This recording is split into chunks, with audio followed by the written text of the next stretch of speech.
ایک آدمی مرید کرتا پھرتا تھا، بہت بڑا شہرت ہوتی، جہاں جاتا بہت بھیڑ۔ ایک دفعہ ہم وہاں گئے جھنجھانے مسجد میں، دیکھا تو وہاں بھیڑ لگ رہی، بھائی یہاں کیا ہو رہا ہے، آج کیا پروگرام ہے؟ معلوم ہے فلاں صاحب پیر صاحب آئے ہوئے ہیں۔ اچھا، قرآن خوانی ہوئی بہت، پھر ذکر اللہ ہوا، پھر تسبیحات پڑھی گئیں، تو ہم نے سوچا ملاقات کب دعا ہوگی، دعا ہو گئی، ہم نے ملاقات کر لی، مصافحہ کیا۔ تو میں نے ایک لفظ جو کہا وہ بدک گئے، جب بدک گئے میں سمجھ گیا، میں نے کہا کھو رہے ہیں۔ اس کے بعد پھر کچھ دن کے بعد میں جب گیا کیرانے کے پاس محمد پورے گاؤں میں، تو وہاں کے امام صاحب کہنے لگے جی اب یہ بتاؤ ہم بیعت کس سے ہوں؟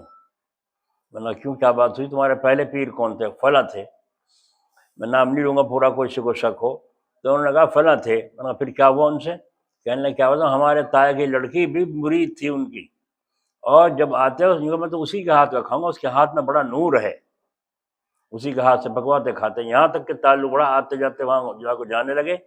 پھر ایک دن اسے لے گئے، 5 دن کے بعد واپس کیا، آگے سمجھ میں، 5 دن کے بعد واپس کیا، دیکھ لے پیر صاحب کو۔ تو اس کے بعد انہوں نے، ماں باپ اس کے بڑے پریشان ہوئے، بڑا غصہ کیا اور اس کو وہاں سے بھگا دیا۔ تو ہم نے سب نے پیر اس سے مرید ہونا توڑ دیا، پیر مریدی توڑ دی۔ اب میں یہ کہوں آپ سے کہ ہم کس سے مرید ہوں؟ میں نے کہا بھائی تلاش کر لو، تلاش کرو۔ تو اس کے لیے کیوں اس پر تدبیر پر عمل نہیں کرتے؟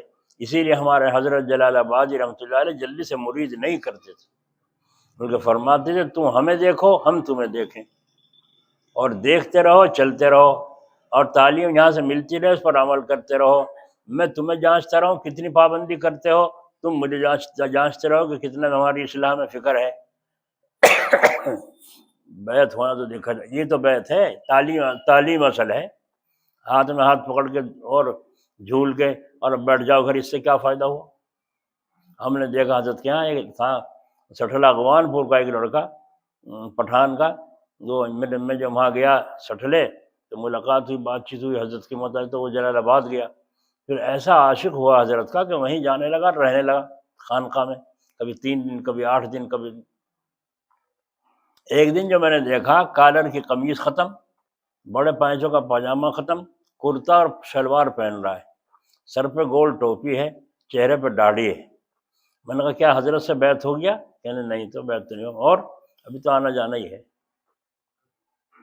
ابھی تو آنا جانا ہی ہے، اور یہاں وہ مرید ہو گئے 10 سال، آج تک چہرے پہ داڑھی بھی نہیں نکلی، ٹوپی اپنے شیخ جیسی نہیں پہن سکا، کرتا اپنے شیخ جیسا نہیں پہن سکا، یہ کیسا مرید ہے؟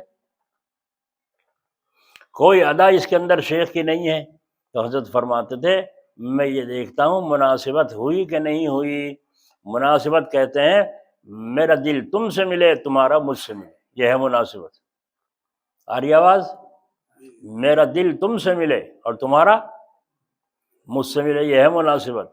اگر مناسبت نہیں ہے تو پاپڑ پھیلنے ہیں، مصیبت بڑھنے، کچھ فائدہ نہیں ہو۔ حضرت فرماتے تھے ارے تعلیم ہم آتے ہی شروع کر دیتے ہیں، عمل نہیں کرتے لوگ، اور مرید ہونے کے فکر میں زیادہ لگے رہتے ہیں، اس پر اصرار ہے مرید کر لو، مرید کر لو۔ مرید کہاں سے کر لیں جب ایک بات نہیں آپ نے مانی اب تک؟ کیا نہیں مانی؟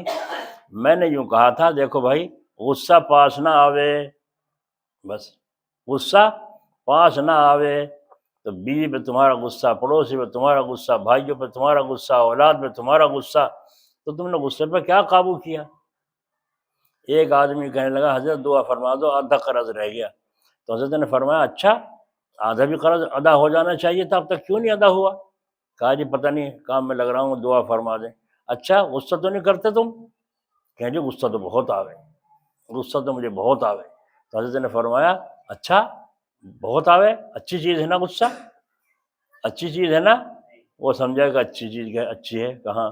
ہاں جی، کہنا ہاں تو بس کرو غصہ، لاؤ لاٹھی اٹھا کے، اور لاؤ ایک ریوالور اور لے کے چلاؤ دھواں دھواں، جب اچھی چیز ہے غصہ، وہ غصے میں ہو رہا ہے ایسا، غصے میں طلاق دے دی تھی، اب پھر ڈھونڈتا مسئلہ۔ تو حضرت نے فرمایا نہ نہ نہ، مجھے بھی دیکھا ہے کبھی غصہ کرتے؟ حضرت نے فرمایا کبھی مجھے بھی دیکھا ہے غصہ کرتے؟ میں کہا نہیں جی، پھر تمہیں مجھ سے محبت نہیں ہے، اگر محبت ہوتی تو میرے طریقے پر ہوتے، یہ مطلب ہوا نا۔